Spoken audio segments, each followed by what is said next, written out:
We are so excited to be bringing on our next guest, and this is a really important issue that, of course, not surprisingly, hasn't gotten like any attention. We're going to be bringing on the German World Socialist website editor, or the editor of the German World Socialist website, Johannes Stern. He's coming on to talk about Ukraine's draconian 15-year jail sentence for 27-year-old anti-war activist Bogdan Syrotiuk. So welcome, Johannes. Hello. Thank you so much for joining. Hello, Katie. Thanks for having me on your show.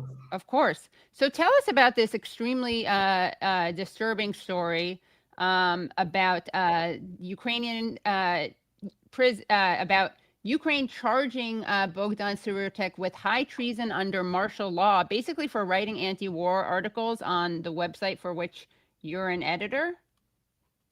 Yes, you summed it up quite well, this serious case. Maybe I begin because there's a complete media blackout on this case.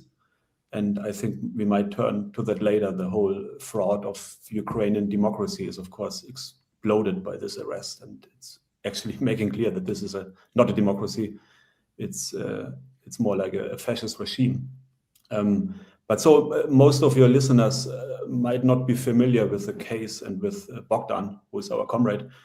He's 27 years old. He's a Ukrainian socialist, as you said. He's a Trotskyist. He's from Permovaisk, that's a city in southern Ukraine.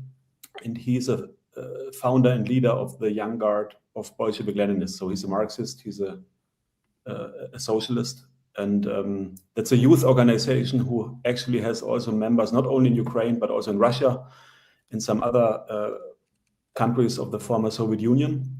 And they are in political solidarity with the International Committee of the Fourth International. That's the World Trotskyist movement.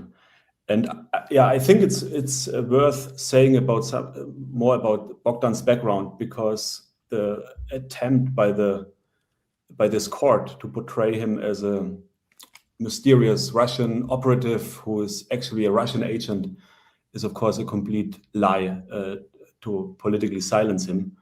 He was born in 1999, so that's less than a decade after the dissolution of the Soviet Union by the Stalinist bureaucracy, when they restored capitalism and a real social political crisis erupted. Nationalism was again fomented, but he had a lot of people, of course, who lived through the horrors of the Nazi era, including his grandfather. So he was very affected by this history. He lost his parents actually at an early stage and was raised by his grandfather, who also, he survived not only the Nazi terror, but also the Stalin famine. So really, all the history of the 20th century is really bound up with his life and his also political growing up. And he turned very consciously to socialism at an early age, and then made connection to the Trotskyist movement. And that's basically his crime, because he opposed, based on his convictions, the war. He wrote about the Nazi past of Ukraine, which is now revived with the OUN, UPA, all these Nazi collaborationist forces who are now called national heroes by the Zelensky regime. So that's one of the major things he covered. He, of course, opposed the war. He actually opposed, as we did, the ICFI, Putin's intervention. We called it a reactionary response to the NATO encirclement. It was not something he supported. Actually, he criticized it and he opposed it. But he, of course, also placed a lot of emphasis on the aggression by NATO. Right. So like many people, right, it's you don't condone what Putin did. It's not. I think Chris Hedges, I like the way he puts it. I think it's not justifiable, but it was preventable. Yeah, we sort of had a broader historical analysis going back to the dissolution of the Soviet Union and the whole explosion really of global imperialism since. With the I mean, you just had a guest on speaking about the situation in the Middle East, which is actually another war front in this already quite far accelerated global war. And so that was the effort to subdue the former Soviet Union, that this whole NATO expansion, military encirclement of Russia for beginning in the early 90s with the then war breakup of Yugoslavia, Poland, the Baltic states were integrated into NATO, and Ukraine was the next target. And they organized a coup in 2014, installed a pro-Western far-right government. And I mean, Putin's, of course, his whole orientation is making a deal with imperialism. He really thought he can move his troops in and get a deal, which was, of course, a reactionary pipe dream. But anyway, that's somehow the background of the war, and we can, of course, go into that more. But Bogdan opposed that, both the Putin regime and the NATO intervention and NATO aggression, and exposed the rehabilitation of fascism in Ukraine. And then the SBU, the Ukrainian Security Service, arrested him on April 25th, 2024. So he's now over 2 years in prison. And then on August 10th, that's a couple of days ago, the Permomaisk City District Court then handed down this 15-year imprisonment on him. So he's now in prison. He also had to pay the costs for this Nazi-style verdict. He'll be out when he's 42, right? At this rate, if he fills that 15 years. 27 plus 13, he would be 40. 13, sorry. Yeah, 40, because they would count these 2 years. But actually, to bring the necessary seriousness to it, he was already under bad health when he was arrested. In prison, medical treatment was denied to him.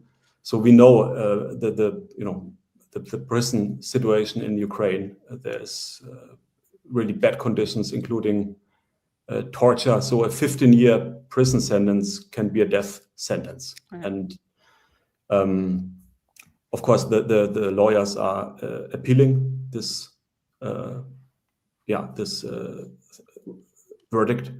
But we have now begun to organize a quite powerful international campaign, because we are also convinced that, I mean, the appeal is of course something we support, and it's legally necessary to take all all paths available. That the case is now also in front of the European Court for Human Rights. But given the character of this regime in Ukraine and the character of the courts, who are actually functioning as political agents of Zelensky and his murderous regime, we have, of course, no illusions that this appeal will just be successful without the necessary, really powerful campaign internationally. So we are soliciting statements from artists, historians, critical intellectuals, of course, workers, youth internationally. We got now over 6,000 signatures already under a petition we have launched on the World Socialist Web Site. And so I hope I have a chance to make this appeal towards the end again, but all the listeners should really support this, sign the petition, become active in this campaign. It's about Bogdan, but it's about more. It's about the defense of democratic rights. It's about the fight against war. Right. And if that's happening in Ukraine, and you just had a guest on who was speaking about some of the repression developing in Europe, Britain, we have certain elements of that already in Germany as well. Right. This is where all the major capitalist countries are going if they're not stopped by a powerful movement from below. Right. And what were some of the things that he said that were so objectionable to Ukraine? Yeah, I can go through that a bit more concretely, because it's really exposing the whole case. Yeah. I mean, first of all, there's really no evidence whatsoever that he was an agent, that he was involved in somehow Russian military operations, providing information. There's no factual basis for it. Even in the verdict, they can't make it up because there is none. So the crime is basically he was communicating with a foreign organization. That's the World Socialist Web Site. That's the website I'm editing and in Germany, and he was writing for. So he was writing, he was translating, he was, of course, in discussion with our editorial staff on things he wrote, he covered. He was in discussion with his Russian comrades. He was doing journalistic work. He, for example, spoke to Ukrainian workers about their views on the war, and he wrote about the fact that there's not this Ukrainian population supporting this war. There's actually a lot of opposition in Ukraine itself, and that's why there is this massive repression. And I just want to maybe highlight two articles. One was that what I already mentioned, that he extensively wrote about the historical crimes of Ukrainian fascism. So he had one article about the Bandera followers. The Bandera, he's of course the infamous Nazi collaborator Stepan Bandera, who was playing a significant role on the Nazi side in the war of annihilation against the Soviet Union. He was an anti-Semite. He was involved in murderous acts against Jewish people, Poles, actually, Ukrainian workers. And so he wrote an article about that. And some of the language he has in the article is actually quoted in the verdict. It's quite extraordinary. So just give you two quotes from Bogdan, which are quoted in the article as something which is impossible to say in Ukraine.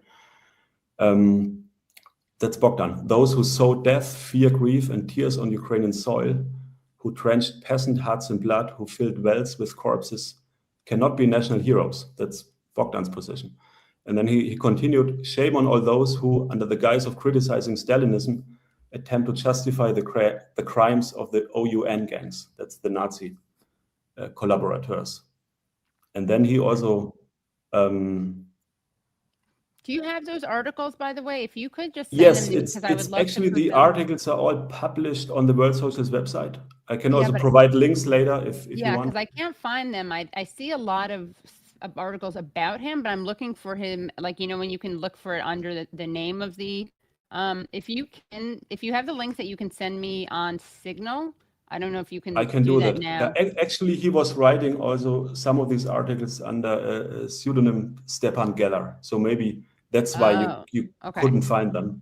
Got it. Well, if you send it to me now, I can put them on the screen, because I think it's probably helpful for people to see them also. Let me see if I can pull one article up at least.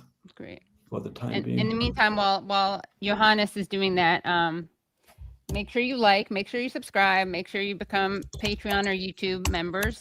This is not an excuse to do that, by the way. It's because I really would like to show some of those. Oh, and also, if you're watching this now, you're in luck, because you got to see that whole amazing Ashok Kumar interview. And if you're watching this later and you want to see the full Ashok interview, where we make fun of Van Jones and talk about the crackdown on free speech in the UK, you can find that at patreon.com/the Katie Halper Show, patreon.com/the Katie Halper Show, or by becoming YouTube members. So those are the options for you. Okay, give me one more second, Katie. Sure. I was on the German side. Yeah. Sure. And I'll also say something else.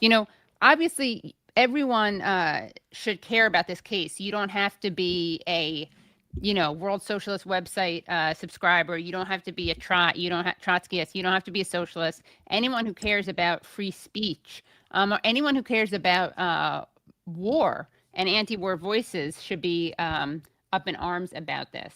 Again, I don't mean that in a way that's like, I'm not trying to stigmatize there's being a Trotskyist or being with the World Socialist website. We found the article. So let me just share that. Okay. Yes, that's one of 6 articles. Okay. So this in the verdict. So he basically got in trouble for condemning Nazism. Yes, exactly, and exposing and writing about how this is now revived in Ukraine. They put up statues of Bandera. They are just a couple of days ago. They had another reburial of one of these or fascist leaders, Ukrainian fascists in the 1930s, where Zelensky was directly present and gave a speech. They're building this pantheon, what they call, of national heroes, which is basically a pantheon of fascists. Right. And that's what he opposed. Right.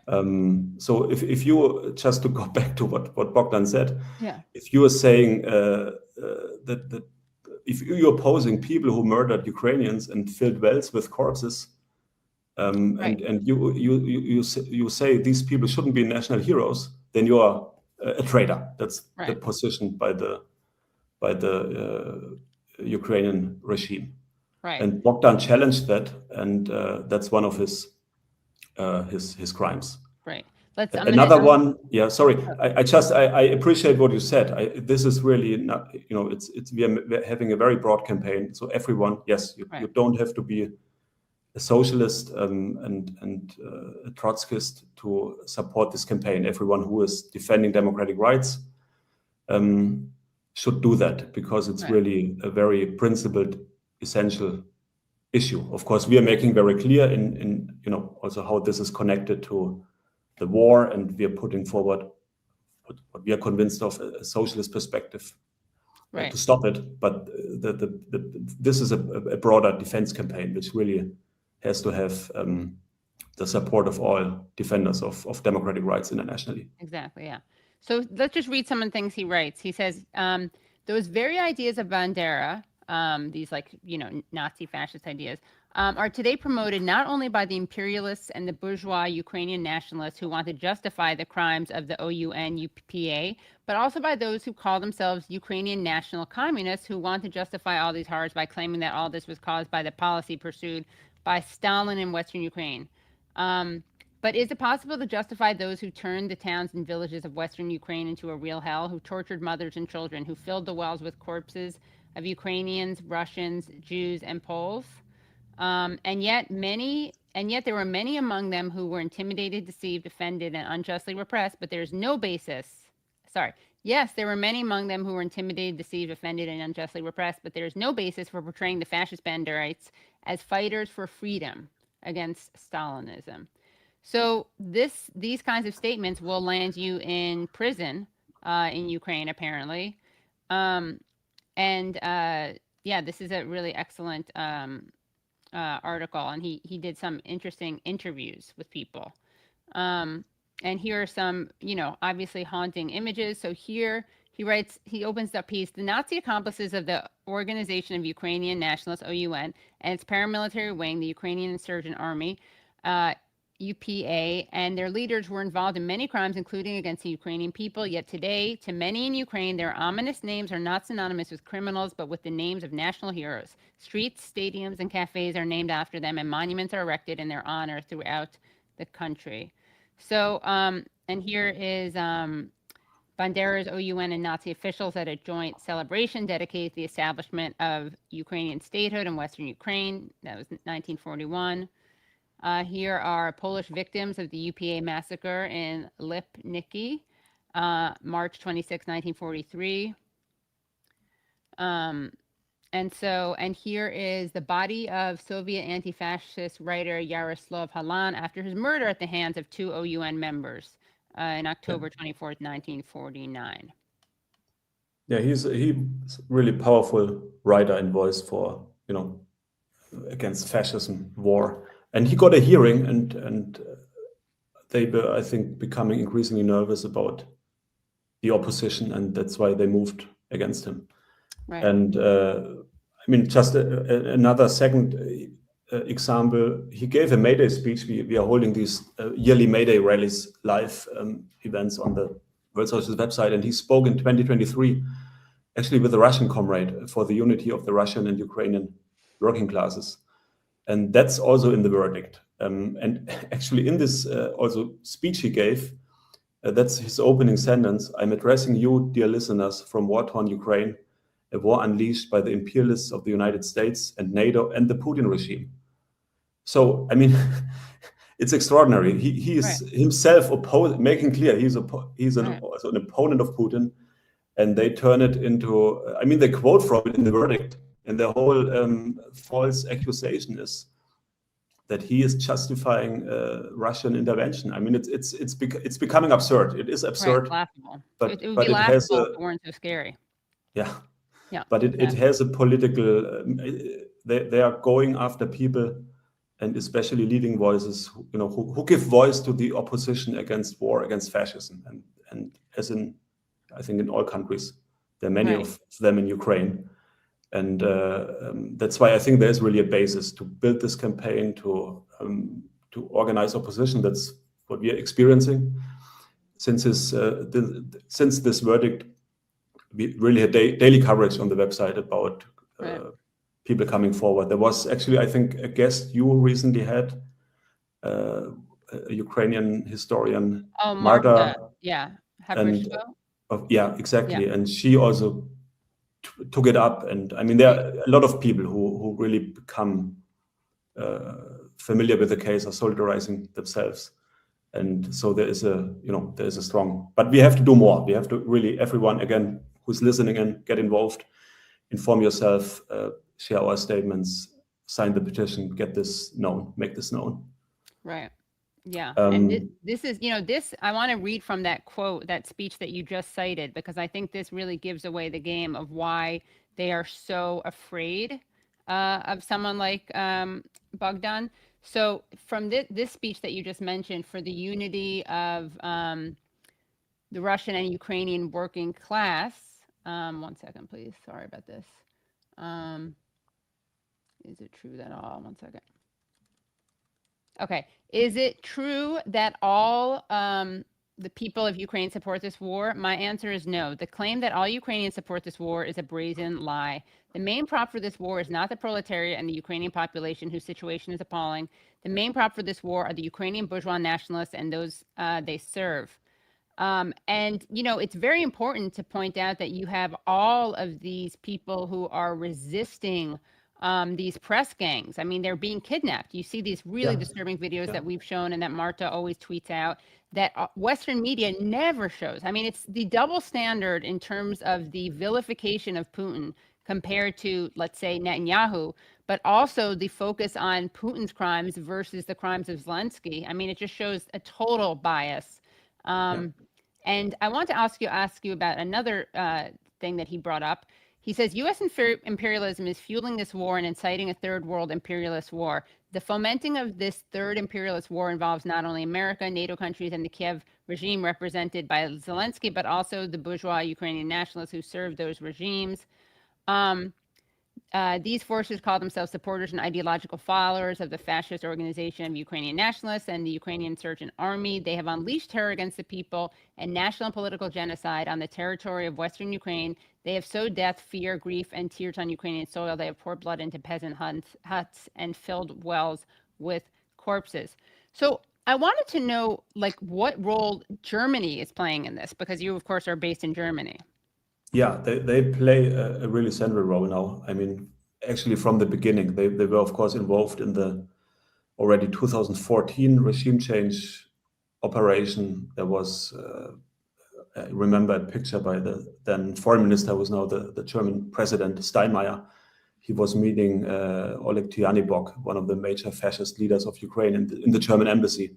So they were involved in all these machinations back then. And then in 2022, when NATO provoked this Russian intervention, very quickly Germany was. I remember Scholz. He was on television. I think it was the day after the Russian invasion, and you got a sense that they really sort of waited for that to happen, and to really then came. He announced immediately a 100 billion special fund for the German military. He said now everything changed. They call it Zeitenwende. Now Germany has to live up to the reality that war is back in Europe, and one has to rearm and get the strongest army on the continent. I mean, the whole really horror of German militarism, fascism is again coming out of the pores of the ruling class. Right. They can't control themselves. Now they have, of course, taken very much the lead in after Trump made certain threats that he will not continue to support Ukraine with everything. So Europe has to step up, and that's what the Germans are not just doing because they get the message from Trump, but that's their interest to really. I mean, they have huge appetites in the East again, resources, cheap labor. I mean, all the issues which were driving imperialist interests, which were driving German imperialism towards the East aggressively in World War I and World War II. That's coming back, and they are now discussing the reintroduction of the draft. So that's why I'm saying that what's happening in Ukraine is not something distant. I mean, they are basically, you can see when you mentioned just how young people are, or men are, even women are forced into the military, dragged out, into buses. I saw one video where actually a child was throwing a toy to, because the father was taking away. Horrific pictures, but that's what's being prepared here, and so I think one can only make the strongest warnings. They had long the sort of cover of democracy, and Germany has learned from its past, and but no, that's the same ruling class which brought Hitler to power. That's the same ruling class. One always has to remember that, and they are ready to again, not only support the genocidal crimes which we are now seeing in Gaza against Iran, but they are getting ready to do that dirty work, how Merz called it, what Israel is doing, to do it again themselves. And that's why they need a military machine and have to really remilitarize the whole society. I mean, that's their program or fantasy. But there's also here, I must say, there's huge opposition. The German population, the German ruling working class has not forgotten these crimes, and there's huge opposition to that. And I think the more this will really be assimilated, what is really happening and how far the situation is advanced, and that's what we're always trying to bring out very sharply. We are actually in an election campaign now here in Berlin, the Socialist Equality Party in Germany, Sozialistische Gleichheitspartei, and we are very centrally focused on this reality that German militarism is back with all its implications, attacks on social rights, democratic rights, and we are also campaigning, of course, for Bogdan to make clear how these issues attack on democratic rights and the escalation of war. In his fate and in his case, one can really see what the ruling class is up to and what are they preparing on a much broader basis. Right. Well, I know you've been very generous with your time, and thank you for tolerating the delay. I believe you have to jump off now for something. I still have a couple of minutes, Katie. Okay. So if you have one or two further questions, that's absolutely fine. Okay, great. Well, yeah, talk about more. I'm curious why, shifting gears a little bit to Germany and Israel. Can you talk about why it is that Germany is so supportive of Israel? They, of course, pretend it's out of an opposition to anti-Semitism, but what's the truth there?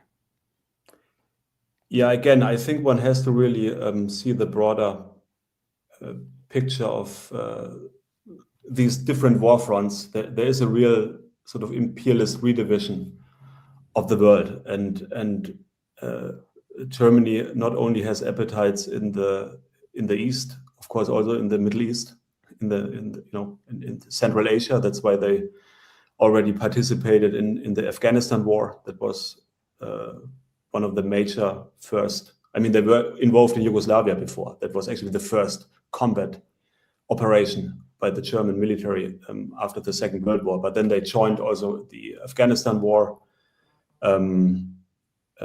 They were involved in the regime change operation in Syria. After Libya, when actually, maybe you recall it, when Germany abstained at the time, the intervention in Libya, there was a huge debate here that one cannot stand on the sidelines. One has to get involved when there's something to basically plunder. But Germany has to be there.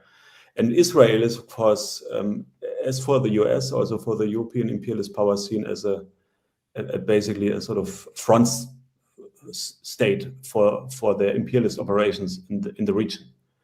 I mean, Germany is one of the major arms suppliers to Israel.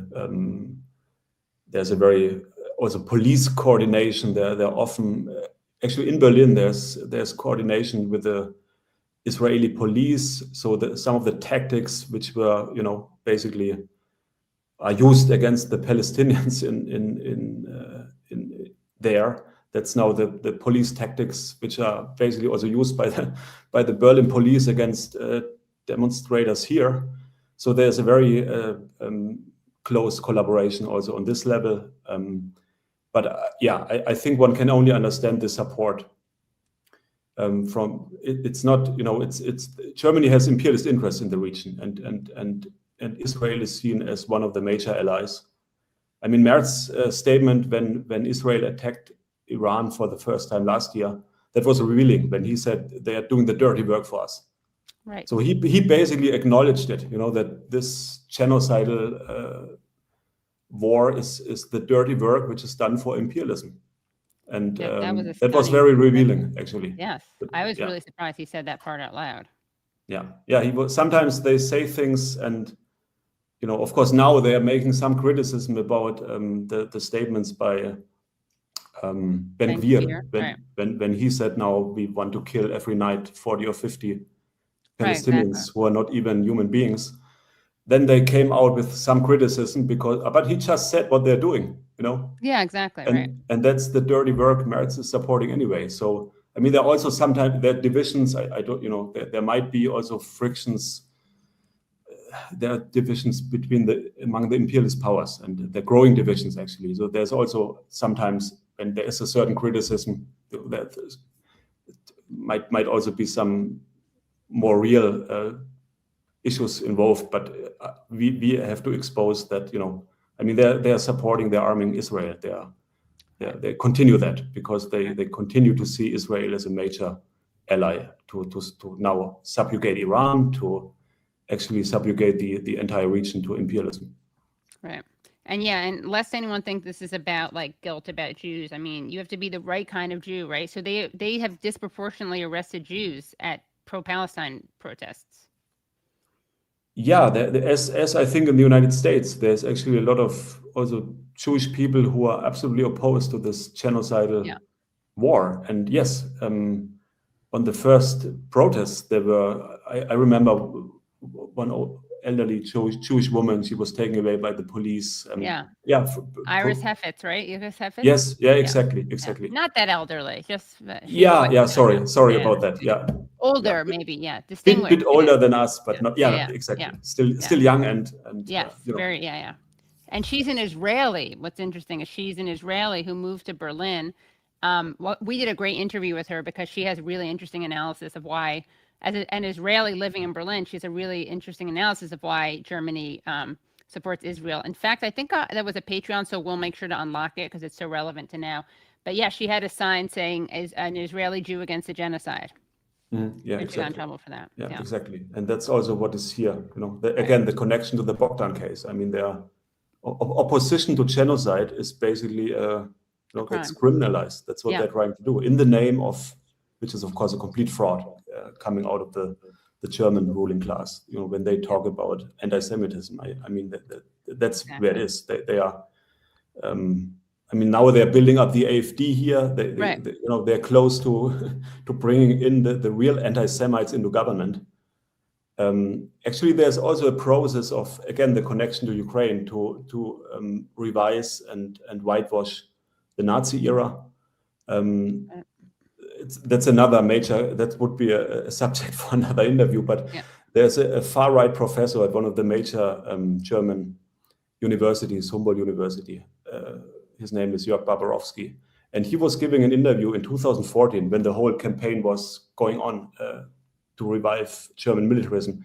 He was giving an interview to Der Spiegel, one of the major German news magazines, and he said there that Hitler wasn't vicious, that he was not wanting to hear about the fate of the Jews at his dinner table.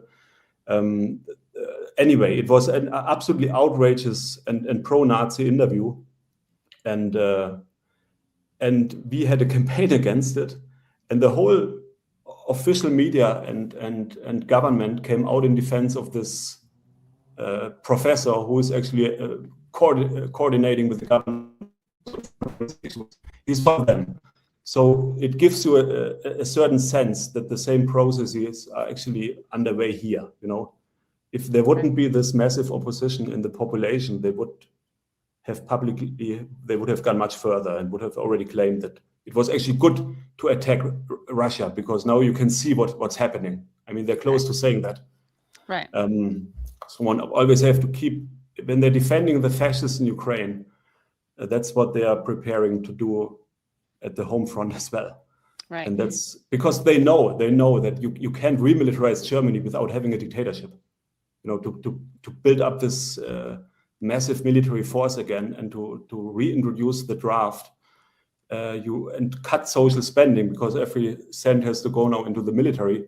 You need a dictatorship.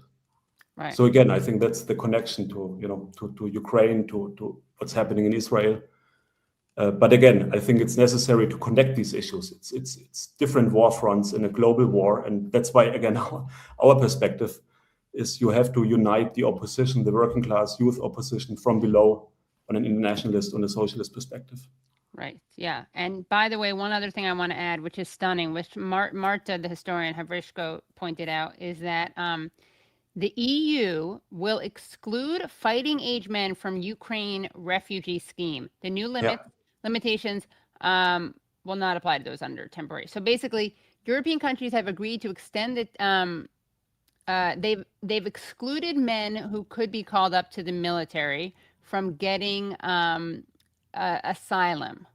Taking into account Ukraine's evolving defense needs, going forward, temporary protection will be granted only to those who satisfy their military obligation in Ukraine. So basically they're saying if you're of draft age and you haven't served in the military, you can't come here. Yeah, basically they want to have more cannon fodder for exactly. For it's so overt. It's so overt. Like some of these people want to leave precisely so that they're not killed. Yeah, there was actually a report today that because they're training Ukrainian soldiers in Germany, and there was today, I just read about it right before your show. There were 80 soldiers were basically running away in Germany, hiding, because they know they are trained here and then they will be sent back to the front. That also gives you a sign. There's obviously also huge opposition even in some of the military units they're bringing here to be trained, which are so-called more elite units. Right. So I think this aggressiveness against Bogdan, against, you know, the population as a whole in Ukraine, is bound up with this enormous social, political opposition they are now facing. Exactly. And that has to be mobilized. Right. That's why they're afraid of it. If it weren't scary to their project, they wouldn't bother locking him up. Yeah. Right. Well, thank you so much, Johannes. Please come back. This is a very informative interview. We will definitely cover this case. Thank you. And our hearts go out to Bogdan and his family and all the people in Ukraine, all the people who are being killed everywhere around the world, in Ukraine and Russia, in the name of this proxy war that, you know, Boris Johnson very helpfully called a proxy war. And he helped extend that proxy war when he told Zelensky not to negotiate with Putin. And yeah, thank you for coming and all the great work you do, and we will stay on top of this case. Thanks. Thank you very much, Katie. Thank you so much. Have a great day.